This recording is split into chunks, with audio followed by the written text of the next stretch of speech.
లూకా వ్రాసినటువంటి సువార్త 24వ అధ్యాయము 5వ పరిశుద్ధ ప్రేమగల తండ్రి, ఈ బంగారు పాదాలకు వందనాలు. గమనించిన వాక్య భాగము కొరకై వందనాలు. ఈ వాక్య భాగము ద్వారా మాతో మాట్లాడి మమ్మల్ని సంధించిన బలిపీఠ మీద నిలుచున్న నన్ను అంగీకరించున్నాను. యేసు నామమున అడుగుచున్నాను తండ్రి, ఆమేన్. ప్రభునందు ప్రియ దేవుని బిడ్డలారా, ఒకసారి ఆయన మరణం దగ్గర నుంచి చిన్నగా ఒక కథ రూపంలో చెప్పుకుంటూ వచ్చి, ఆయన చనిపోయిన తర్వాత ఏం జరిగిందో, తిరిగి లేచిన తర్వాత ఆనవాళ్ళుగా ఎవరెవరికి యేసయ్య కనిపించాడో కొన్ని సందర్భాలను ఏముందుంచి ఈరోజు వాక్య భాగాన్ని ముగించుకున్నాం.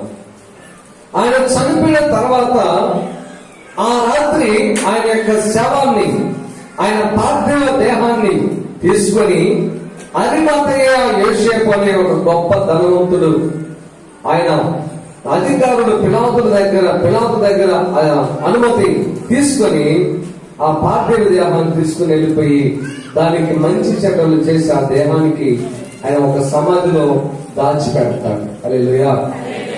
సమాధిలోనే ఉంచుకొని అరిమతయ యోసేపు కొంతమంది భక్తి కలిగిన స్త్రీలు వెళ్ళి చూస్తూ అక్కడ ప్రార్థన చేసుకుంటూ ఆయన చేసిన మేలులను తలంచుకుంటూ ఏడ్చుకుంటూ శనివారం అంతా గడిపేశారు.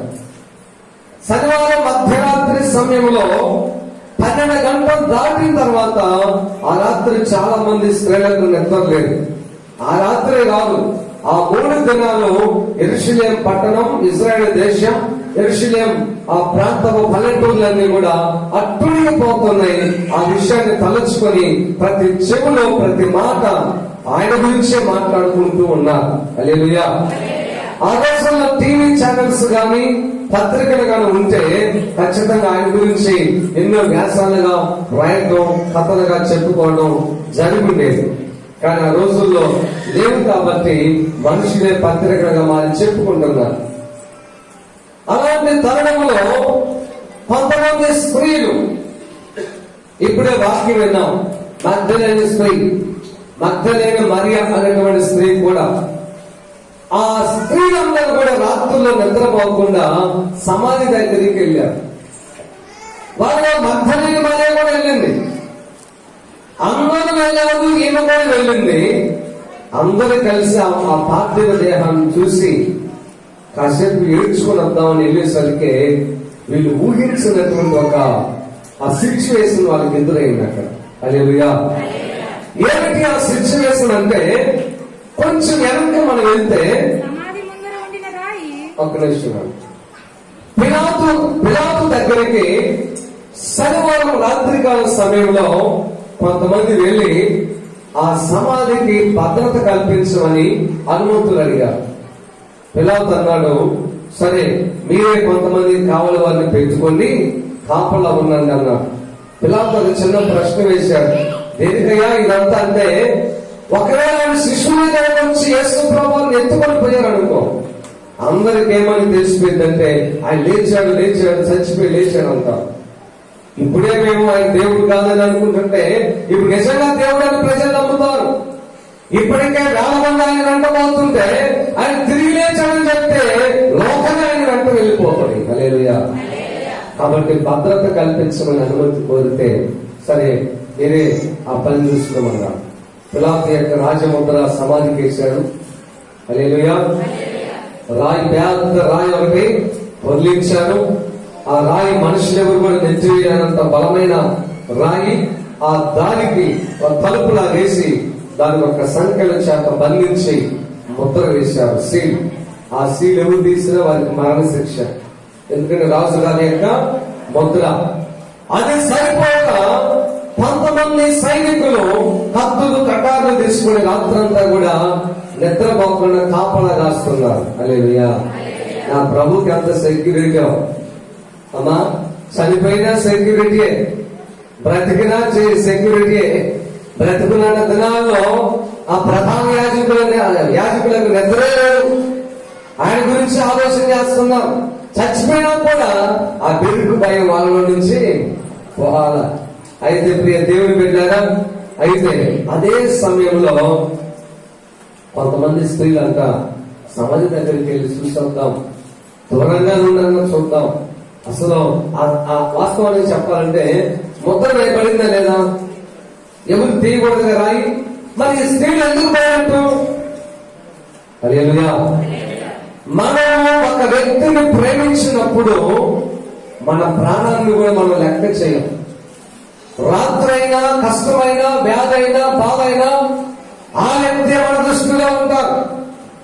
అందుకు ఆ వ్యక్తి కోసం ప్రాణాలు తీసుకుంటా ఉంటారు. యేసు ప్రభు ప్రేమే కనుక నీకు తెలిస్తే ఆయనను చూడకుండా, ఆయన గురించి చెప్పకుండా, ఆయన సన్నిధిలో గడపకుండా నీవు బ్రతకలేదు. హల్లెలూయా. వాళ్ళ నిర్ణయం వచ్చింది మనకు కూడా. వాళ్ళైతే సైనికుడు మనల్ని తిట్టినా సరే, కొట్టినా సరే, ఆయనను చూడలేకపోయినా సమాధికారికన్నా పోయేద్దామని చెప్పి వీళ్ళు అక్కడికి వచ్చారు.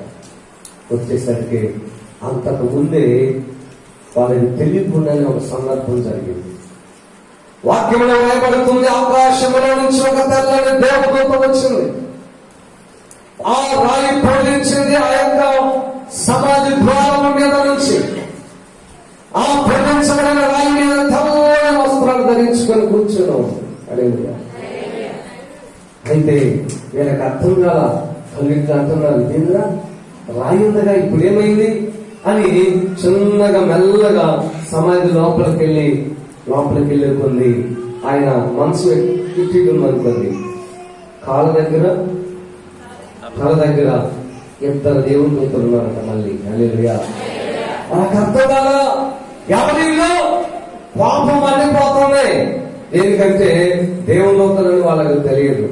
వాళ్ళకి ఏమని తెలుసు అంటే ఎవరో దొంగలు ఎత్తుకొని పోయారని వేసాయి. శిలువలో చంపడమే వాళ్ళకి దర్శించారక. ఆయన దేహాన్ని కూడా మొక్కలు తీసిపోయారేమో, లేకపోతే ఖర్చుపడేయడానికి తీసిపోయారేమో అని వీళ్ళు టెన్షన్ తో కోపంగా లోపలికి వెళ్తున్నారు. లోపల కాస్త భయంతో అక్కడికి వెళ్ళేసరికి ఒక దేవుడు అంటుంది, ఓ అమ్మలారా, మీరు ఎవరిని వెతుకుతున్నారు? మీరెవరిని వెతుకుతున్నారు?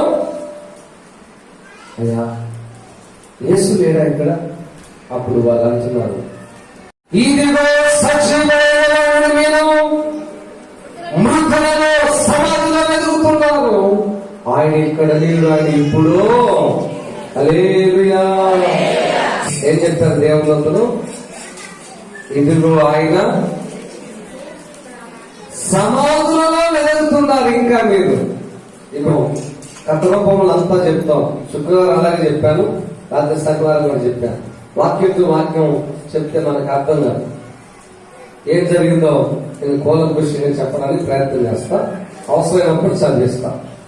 సరే, ఇప్పుడు మొత్తానికి యేసు ప్రభు లేచాడు, ఆ స్త్రీలకు కనిపించాడు. అక్కడ రాయబడిన మరొక చాట ఆ స్త్రీలు యేసు ప్రభుని బాగా పట్టుకున్నారంట. పట్టుకొని, అయ్యా యేసయ్యా నువ్వు లేచావా? ప్రభు అన్నాడంట, ఎస్ నేను లేచాను, మీరు వెళ్ళి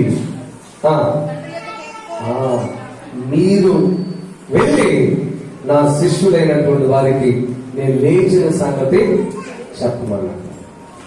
అప్పుడు ఈ స్త్రీలందరూ వెళ్ళి పేతురు, యాకోబు, యోహాను, అంద్రయ, తోమ అందరూ కలిసి ఒక ఇంట్లో ఉంటే ఆ ఇంటి దగ్గరికి వెళ్ళి వాళ్ళు చెప్పడం ప్రారంభించారు.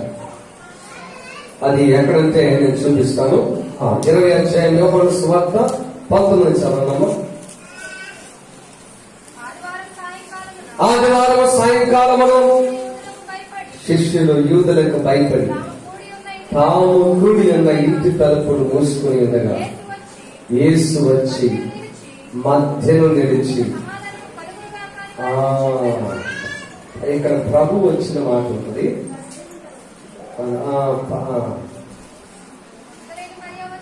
అదే మాట, మగ్దలేని మరియ వచ్చి నేను ప్రభువును చూచితిని, ఆయన నాతో ఈ మాటలు చెప్పినని శిష్యులకు. ఇక్కడ మగ్దలేని ఒక్కటే చెప్పారు, మరో చోట స్త్రీల ముగ్గురు నలుగురు కలిసి శిష్యులకు చెప్పినట్టు ఉంటారు. మొత్తానికి స్త్రీలే వచ్చి శిష్యులకు ఆ సంగతి చెప్పారు. హల్లెలూయా.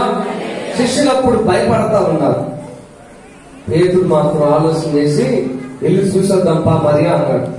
అప్పుడు మగ్దలేని మరియతో స్త్రీలతో పాటు పేతురు కూడా వెనక నుంచి సాటికి వెళ్ళి యేసు ప్రభు లేచిన సంగతి గమనించి మళ్ళా వచ్చి పక్కన ఇంట్లో జరబడి శిష్యులకు చెప్తున్నాడు. చెప్పేటప్పుడు ప్రభు లోపలికి రానే వచ్చాడు. హల్లెలూయా. ప్రభు లోపలికి వచ్చాడు. లోపలికి వచ్చి అన్నాడు. ఇప్పుడు 19వ వచనం చదవం. ఆదివారం సాయంకాలము శిష్యులు యూదులకు భయపడి తాము కూడి ఉన్న ఇంటి తలుపులు మూసుకొని ఉండగా యేసు వచ్చి మధ్యను నిలిచి మీకు సమాధానము కలుగునుగా కానీ వారితో.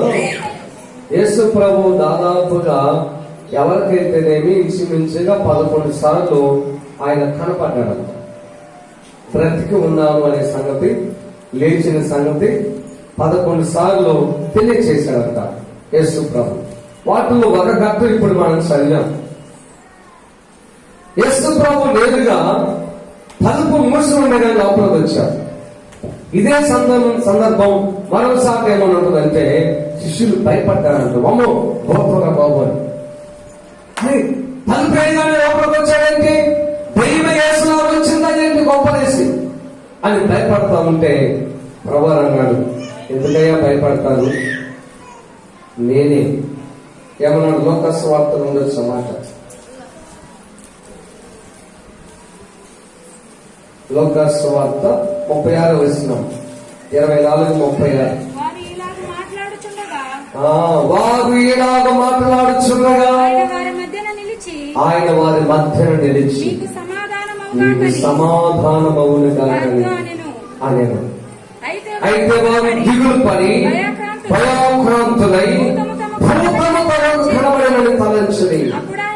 అప్పుడు ఆయన మీరెందుకు కలవరపడుచున్నారు, మీ హృదయములలో సందేహాలు ఎందుకు వస్తున్నాయి?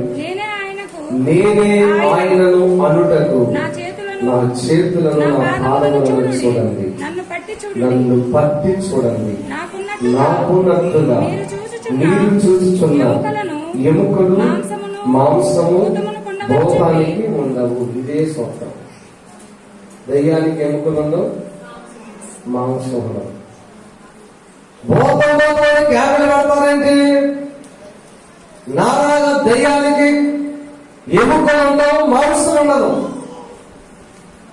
కాబట్టి నేను సజీవుడిగా లేచానయ్యా అని చెప్పి వాళ్ళతో కొన్ని విషయాలు చెప్తాడు. హల్లెలూయా. వాళ్ళ దగ్గరకు వచ్చి మీకు సమాధానం అవునుగా అని చెప్పి నోరు పెట్టి వారు ఊది పరిశుద్ధాత్మను మీ మీదకి పంపిస్తున్నాను, మీరు పరిశుద్ధాత్మను పొందుకోండి. అంతేకాదు మత్తయి సువార్త 28వ అధ్యాయంలో కూడా చెప్పాడు ఒక మాట. మత్తయి సువార్త 28 చదవండి, 16 నుండి కూడా చదువుదాం. 11 మంది శిష్యులు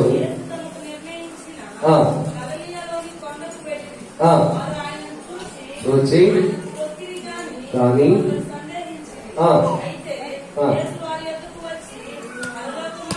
పరలోకమందును భూమి మీదను నాకు సర్వాధికారం ఇవ్వబడి ఉన్నది, కాబట్టి మీరు వెళ్ళి సమస్త జనులను శిష్యులుగా చేయుడి, తండ్రి యొక్కయు కుమారుని యొక్కయు పరిశుద్ధాత్మ యొక్కయు నామములోనికి వారికి బాప్తిస్మం ఇవ్వండి. నేను మీకు ఏ సంగతులు ఆజ్ఞాపించానో గైకొనాలని బోధించండి. ఇదిగో నేను యోగ సమాప్తి వరకు. హల్లెలూయా. ఆయన సదాకాలం మనతోనే యుగ సమాప్తి దాకా ఉంటాడు. అనగా దేవుడి 2వ రాకడ వచ్చేంత వరకు ఆయన ఆత్మస్వరూపుడుగా సువార్త ప్రకటించే స్థలాల్లో సేవకుల వెంట, తన భక్తుల వెంట ప్రభువు ఎప్పుడు కూడా ఉంటారు. హల్లెలూయా. ఈ మాటలన్నీ కూడా శిష్యుడికి చెప్తా ఉన్నాడు. ఏం చెప్పాడు? శిష్యుడికి చెప్తా ఉన్నాడు. ఎంతగా ఆయన బోధించి కొన్ని వరాలు కూడా వాళ్ళకి ఇచ్చాడు. మార్కు సువార్త 16-15 కూడా మనం చదివితే అక్కడ రాయబడి ఉన్నది. ఏమన్నాడు చదవండి. మరియు మీరు సర్వలోకానికి వెళ్ళి సర్వ సృష్టికి సువార్తను ప్రకటించండి.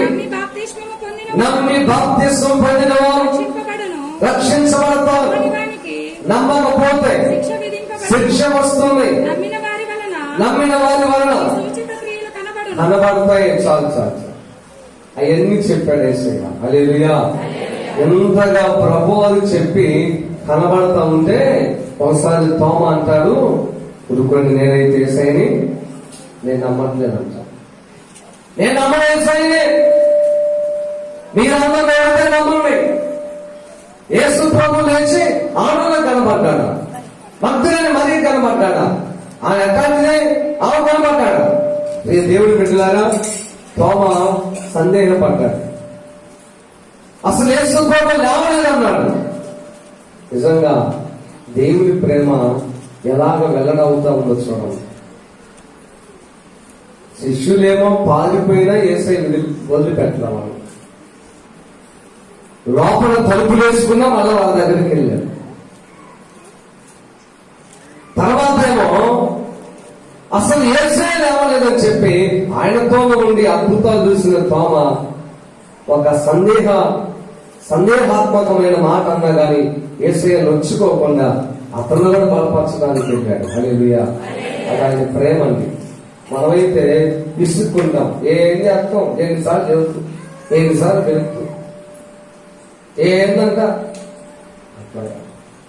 అలా అనుకుంటా నేనేమైపోతావు. యేసు ప్రభు ఎన్నిసార్లు వదిలిపెట్టి పారిపోయినా వాళ్ళని ఎమ్మడించాడు యేసయ్య. 2-3 సార్లు తలుపులు వేసుకుంటూ వాళ్ళ దగ్గరికి నేరుగా పోయాడు యేసయ్య.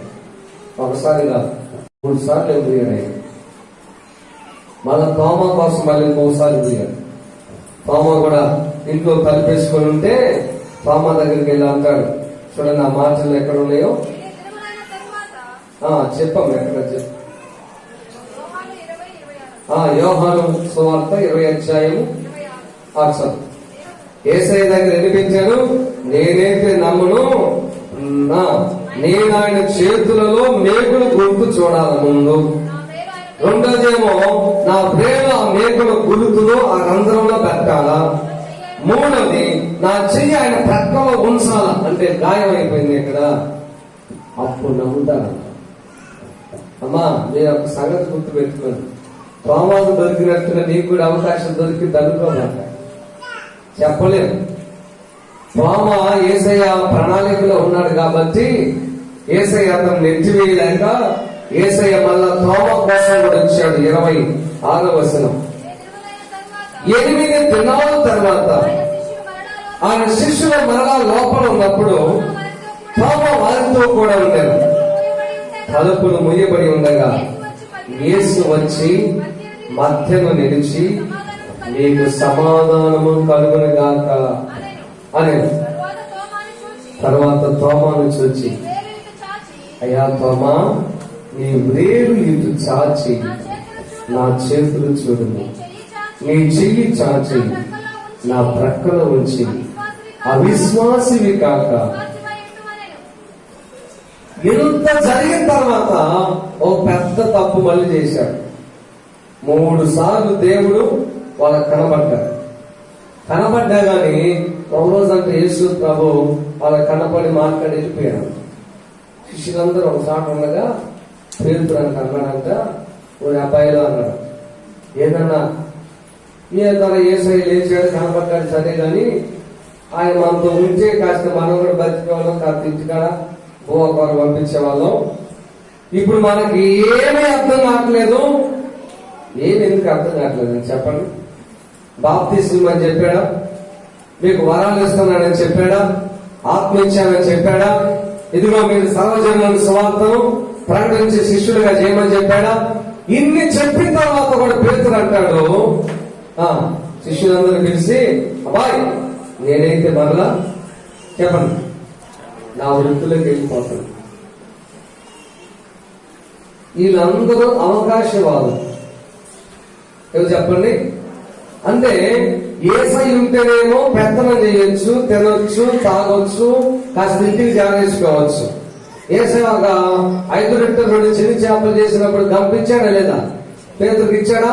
ఇట్లా గప్పలు చేయించుకోవచ్చు. ఇప్పుడు యేసయ్య లేకపోయేసరికి ఏం చేశాడు? ఆయన చిత్తాన్ని, ఆయన ఉద్దేశాన్ని, ఆయన ఇచ్చిన బాధ్యతను, ఆయన ప్రణాళికను సమస్తాన్ని పక్కన పెట్టి ఆయన బలహీనుడైపోవడమే కాకుండా మిగతా వాళ్ళందరితో మాట్లాడుతున్నాడు. హల్లెలూయా. ఏమని మాట్లాడుతున్నాడు? ఏమంటున్నాడు? అబ్బాయ్, నేను మరలా నా పాత వృత్తులకి వెళ్ళిపోతున్నా. ఎప్పుడైనా గుర్తు పెట్టుకోండి, నీవు బలహీనుడు అయిపోతే అది నీ వరకే కానీ నీ మాటలు ఇతరులను బలహీనపరిస్తే దానికి జవాబు నువ్వు కూడా చెప్పాలి. నీవు కూడా సమాధానం చెప్పుకోవాల్సిన అవసరం ఉంది దేవునికి. మన ద్వారా ఏ ఒక్క వ్యక్తికి కూడా బలహీనమైన మాటలు చెప్పి ఆత్మలో బలహీనపడేటట్టుగా, భక్తిహీనుడైపోయేటట్టుగా, పాపుడుగా మారినట్టుగా మన మాటలు ప్రభావితం చూపకూడదు. అది చాలా ప్రమాదం. పేతురు అంటాడు, నేను మరలా చేపలు పట్టడానికి పోతున్నాను అంటే పూర్తిగా ఇతనికి లోకం మీద జయము రాలా. పూర్తిగా లోకం మీద జయం వస్తే దేవుడు బ్రతుకున్నాడని పేతురుని వాడుకున్నాడా? ఇద్దరిద్దరుగా సేవకు పంపించినప్పుడు ఎన్నో అద్భుతాలు పేతురు కూడా చేశాడు. ఇప్పుడు ఆయన లేకపోయేసరికి అంతా అయిపోయిందా? హల్లెలూయా. స్తోత్రం చెప్పండి గట్టిగా, ఇంకా గట్టిగా. సరే, ఆయన అంటే అన్నాడండి. మిగతా శిష్యులు కూడా, ఎరా పేతురన్న, నీకేమైనా బుద్ధి ఉందా? ఏమైనా జ్ఞానం ఉందా? అరే నువ్వు బాగా చెప్పాల్సిన వాడివి, నువ్వే 15 అయిపోతే ఎలాగా అని అన్నారా? వీళ్ళేం చేశారు? మేము కూడా వస్తాంపా అన్నా. అప్పటికి 3 సార్లు ప్రత్యక్షమయ్యాడు యేసయ్య. తన గాయాలు కూడా పేరు వాడికి తోమ గారికి చూపించాడు. అంత జరిగినా గాని, అన్ని అద్భుతాలు చూసినా గాని మళ్ళీ ఏమంటున్నారు? చేపలు పడదాం పాల. అంటే వీళ్ళకి ఎప్పుడు యేసు ఎలిగిడుతుండి బాగా ఆకలి కనబడతా, ఆకలినప్పుడు 2 రొట్టెలు చేసి పెడుతుంటే గమనించేవాడు. హల్లెలూయా. దేవుని యొక్క రాజ్యం భోజనం బాగా కాదు. అంటే యేసు బ్రతుకుంటేనేమో కాసిన రొట్టె మొక్కలు చేసుకోవడానికి చూశాడు. ఇప్పుడు లేకపోయేసరికి తన బ్రతుకు మీద తనకే ఆలోచన లేక నిరాశ వచ్చి మిగతా వాళ్ళని చెప్పారు. మిగతా వాళ్ళు అన్నారు, బాయ్ మేము కూడా తప్ప అన్న. ఆయన ప్రేమ గలవాడు కాబట్టి యేసయ్య ఏం చేశాడు? వల్ల సముద్రం మీద నడుచుకుంటూ వస్తున్నాడు. ఏం జరిగింది? చదవనమ్మా.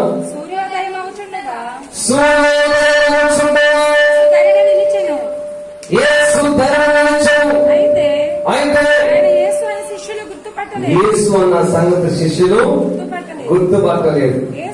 యేసు, పిల్లలారా భోజనానికి ఏమైనా ఉందా మీ దగ్గర అని వారిని అడుగగా, అప్పుడు ఆయన దోణ కుడి ప్రక్కన కాసిన కొంచెం వలనయ్యా అన్నారు. విస్తారముగా పడినందున వాళ్ళు లాగలేకపోయారు.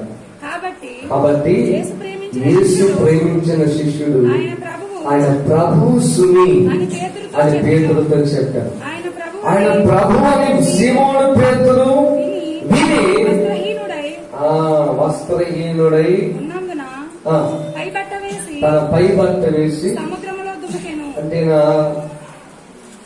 మార్చేశాడు. అంతా ఏం మార్చాడు? వేషం కూడా మారిపోయింది. యేసయ్యనప్పుడు ఇలాంటి అంగీ వేశాడు. యేసయ్యతో పాటు అంగిలేసి గురిగిరికి సేవ చేశాడు. యేసయ్య చనిపోయేసరికి అసలు బట్టలు లేకుండా ఎక్కడ పోయాడు? చేపలు పట్టడానికి పోయాడు. అంటే కొంతమంది అంతేనండి, ఎక్కడ పోతే అక్కడ ఊసలు వెళ్ళి టైప్ అన్నమాట. ఎవరు కడగొస్తే వాళ్ళ వేషం అక్కడ అయిపోయింది. యేసయ్య ఉన్నప్పుడు అంగీ వేశాడు, జలపాలు పెంచాడు, తర్వాత గడ్డం పెంచాడు, యేసు ప్రభులాగా మాట్లాడాడు. బాగానే ఉంది. యేసు ప్రభు చనిపోయినట్టు ఏం చేస్తున్నాడు చెప్పండి?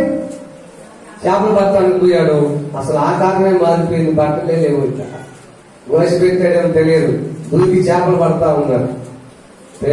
ప్రభు వారు పేరుని అలాగ వదులుకోవటం ఇష్టం లేక ఈ దుడుకోలు బతుకోవాలా, ఈ దుడుకోల్ని చాలా మంది చెడగొట్టేది ముందు ఏళ్ళ గ్రిప్పులో వేసుకోవాలనుకున్నారు యేసయ్య. హల్లెలూయా. ఆ దుడుగు పేరుతో కాడకు పోయి దగ్గరలో నిలబడి, బాయ్ ఆ వాళ్ళ కొంచెం కుడి పక్కన ఏందయ్యా, ఎవరి నా మనకు చెప్తాడు. సరేలే వేద్దాం. వేశాడు. విస్తారంగా చేపలు పడ్డాయి. పడ్డ తర్వాత ఆ పక్కన ఏమంటాడు, పడిందో అన్నాడు. ఏంటి అది ప్రభు, ఆ మనిషి ప్రభు ఏసయ్య మళ్ళీ వచ్చావు, ఏసయ్య క్షమించేసయ్యా, ప్రభు పాపలు దుర్మార్గం దుష్టులు దుర్మార్గం అంతే. కొంతమంది అప్పుడప్పుడే క్షమాపణ, పశ్చాత్తాపం, కన్నీరు, ఓ ప్రభు క్షమించు పాపని వాడు దాటగానే మళ్ళీ మనం ఓ పేదరక్కలారా, ఓ పేదరన్నారా వద్దు మనకు ఎప్పుడు ఉన్నారంటే మన కాదు మార్చుకోవడానికి పరిస్థితులు, పద్ధతులు, వేషాలు. హల్లెలూయా. వెంటనే పేతురు, అయ్యా అయ్యా యేసయ్యా యేసయ్యా క్షమించయ్యా, ఏం జరిగింది చదవండి. పైబద్ద సముద్రములో దుమికాను, దాని ఇంచుమించు 200 మూరల దూరం ఉన్నందున తక్కిన శిష్యులు చేపల గల వల లాగుచు ఆ చిన్న తోణిలో వచ్చి వారు దరికి రాగానే అక్కడ నిప్పుడును వాటి మీద ఉంచబడిన చేపలను రొట్టెయు కనబడెను. యేసు, మీరిప్పుడు పట్టిన చేపలలో కొన్ని తీసుకురండి వారితో చెప్పగా, సీమోను పేతురు ధోని ఎక్కి వాళ్ళను దరికి లాగాను. అది 153 గొప్ప చేపలతో. చూసా, యేసయ్య విడిచిపెట్టలేదని వాళ్ళు మరలా యేసయ్య వారిని వెంబడించాడు. చివరిగా ఒక చిన్న వృత్తాంతం చెప్పి నేను ముగిస్తాను. హల్లెలూయా. అదే రోజంట యేసయ్య తిరిగి లేచినటువంటి ఆదివారం రోజు సాయంకాలం అంట 2 మనుషులంట ఎమ్మాయి గ్రామం యెరూషలేములో నుంచి ప్రక్కన ఉన్న ఒక పల్లెటూరికి నడుచుకుంటా పోతున్నారు. నడుచుకుంటా పోతా ఉంటే వాళ్ళిద్దరు సంభాషణ యేసు ప్రభు గురించి అన్నారు. హల్లెలూయా. ఒక్కొక్కరు అంటాడంట, అసలు ఏందిరా ఆ మొదటి పక్కన ఏంటి, అసలు ఆ గాయాలేంది, అసలు ఆ శిక్ష ఏంటి. రెండు వాళ్ళు అంటున్నాడంట, అది మన కోసమేరా, మనం చేసిన పాపాల కోసం ఆయన చేతులకు గాయమైపోయిందిరా, అసలు ఆ బాధ ఎవరు భరించలేరు, అసలు నేనైతే ఎంత ఏడ్చానో తెలుసా. ఇలాగ మాట్లాడుకుంటా ఉంటే యేసు ప్రభు సైలెంట్ గా అక్కడ ప్రత్యక్షమయ్యాడు. హల్లెలూయా. ప్రత్యక్షమై ఆ ఇద్దరిలో 3 వ్యక్తులు చదవడి, అన్నలారా నీకు ఎవరి గురించి చెప్పుకుంటున్నారు, ఎవరి గురించా, నీకు ఇంకా తెలీదా, ఎవరి గురించి.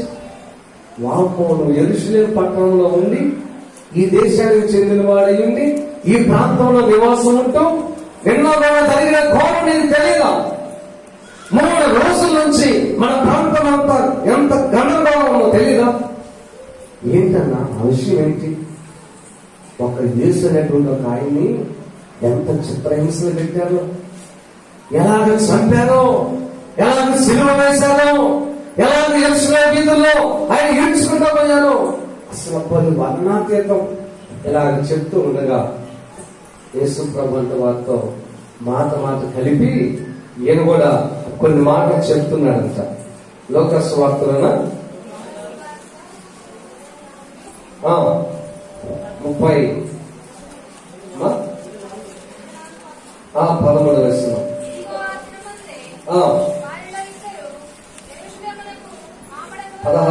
అయితే వారు ఆయనను గుర్తుపట్టకుండా వారి కన్నులు మూయబడెను. ఆయన, మీరు నడుచుచు ఒకరితో ఒకరు చెప్పుకొనుచున్న ఈ మాటలేమని అడుగగా వారు దుఃఖముఖులై నిలిచెని. వారిలో క్లయోప అనువాడు యెరూషలేములో బస చేయుచుండి ఈ దినములలో అక్కడ జరిగిన సంగతులు నీకు తెలియలేదా అని అడిగాను. ఆ, అవి ఏమని వారిని అడిగినప్పుడు ఆ, వారు నజరేయుడైన యేసుని గూర్చిన సంగతులే ఆ. ఆయన దేవుని ఎదుట ప్రజలందరి ఎదుటను హల్లెలూయా. ప్రభువు కూడా వాళ్ళతో కలిసిపోయి వాళ్ళకు కొంచెం లేఖనాలు వాక్యాలు జ్ఞాపకం చేస్తున్నారు. ఎలాగంటే, అబ్బాయి మీరు ఇంకా తెలుసుకోవాలయ్యా, మీరు ఇంకా మందమంతులుగా ఉన్నారు. మోషే గారు ఏలియా గారు లేఖనాలు ఏం చెప్పారు, ఆయనను మరణం బంధించి ఉంటుందని ఉంది కదా, కాబట్టి ఖచ్చితంగా యేసు లేసే ఉంటాడు అని ఈయన కూడా చెప్తున్నాడు ఆయన గురించి. ఆయన అప్పుడంతా వారి యొక్క హృదయాలంతా మండుతా ఉండేట. మండుతా ఉండేసరికి అంతలోకి ఆ ఊరు వచ్చింది. సాయంకాలం అయింది, చీకటి పడింది. అప్పుడు వాళ్ళు అన్నారంట, అబ్బాయి అబ్బాయి మీ దేవుడు గాని సాయంత్రం చీకటి పడిందయ్యా, ఈ రాత్రి మా ఇంట్లో ఉండి అన్నారంట ఇద్దరు. ప్రభు అన్నాడంట, సరే పాలు మీ ఇంటికి వస్తా ఉన్నారంట. హల్లెలూయా. వాళ్ళిద్దరితో పాటు యేసు వాళ్ళ దగ్గరికి వెళ్ళారంట. వెళ్ళి ఒక రొట్టె తీసుకొని ప్రార్థన చేసి విరిచి వాళ్ళకి ఇవ్వగానే వాళ్ళ కళ్ళు తెరవబడ్డాయి. హల్లెలూయా. మరి యేసు ప్రభువు అంత ఇప్పటిదాకా నడిచింది అనే లోపే యేసు టక్కమని మాయ వెళ్ళిపోయాడు. హల్లెలూయా. ఈ రీతిగా ఎందుకు కనబడ్డాడంటే ఆయన తిరిగి లేచాడని పలువురికి అనేక సమయాల్లో లేచాడనే దానికి రుజువులుగా 11 సార్లు ప్రత్యక్షమయ్యాడు. ప్రియ దేవుని బిడ్డలారా, ఆ సమయంలో అందరూ ఒకే మాట, ఒకే సంభాషణ, అదొక రకమైనటువంటి ఒక ఉత్కంఠలో ఉన్నారు. చివరిగా జ్ఞాపకం చేస్తారు. యేసు ప్రభు ఒక మాట చెప్పాడు. ఏమన్నాడంటే, ఆ సమాధి దగ్గర దూతలు కూడా వచ్చినటువంటి స్త్రీలకు కూడా చెప్పారు అదే మాట. ఆయన ఒలివల కొండ దగ్గరికి మిమ్మల్ని రమ్మన్నాడు అని చెప్పారు. వీళ్ళందరూ లోకస్వార్తలు ఉంటుంది అది. వీళ్ళందరినీ ఒలివల కొండ దగ్గరికి తీసుకుని వెళ్ళారు. వాళ్ళందరూ అక్కడ కూర్చొని ఉండగా ప్రభు అక్కడికి వచ్చాడు. హల్లెలూయా. ప్రభు వాళ్ళ దగ్గరికి వచ్చాడు. ప్రభు వారి దగ్గరకు వచ్చి ఆ ఒలివల కొండ దగ్గర నిలువబడి వాళ్ళకి దేవుడి యొక్క వాక్యం చెప్పి వాళ్ళకి చాలా బాధ్యతలు వారికి అప్పగించి అప్పుడు ప్రభు అక్కడి నుంచి ఆరోహణమై వెళ్ళిపోయాడు. హల్లెలూయా. ఎందుకు అక్కడి నుంచి పోవాల్సి వచ్చిందంటే, రేపు 2వ రాకడప్పుడు కూడా యేసు ప్రభు సరిగ్గా అదే ఒలివల కొండ మీద ఆయన దిగబోతున్నాడు.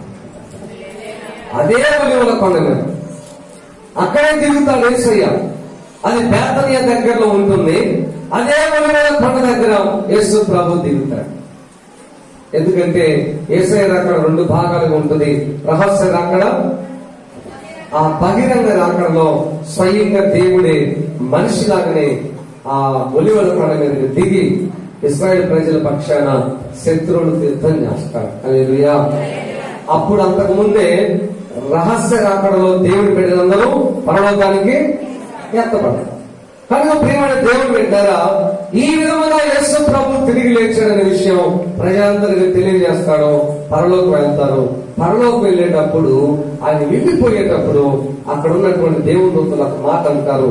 ఆ ఒక్క మాట మనం జ్ఞాపకం చేసుకుని ముగించుకుందాం. ఏమన్నారు తెలుసా? ఈయన ఏ రీతిగా పరలోకానికి వెళ్ళిపోతున్నాడో ఆ రీతిగానే తిరిగి రాబోతున్నాడు అని చెప్పాడు దేవుడు. 1వ అధ్యాయము చదవండి. చూచుచున్నారు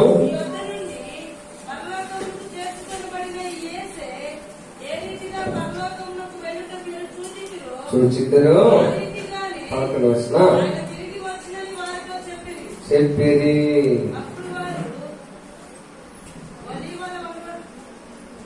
అంటే కొండ మీద ఇది జరిగింది.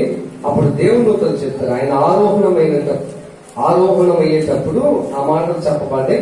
నేను ఒకసారి చదువుతాను, మీరు గమనించండి. అపోస్తల కార్యాల గ్రంథం 1వ అధ్యాయము 9 నుండి చదువుతాను. ఈ మాటలు చెప్పి వారు చూచుచుండగా ఆయన ఆరోహణమాయను.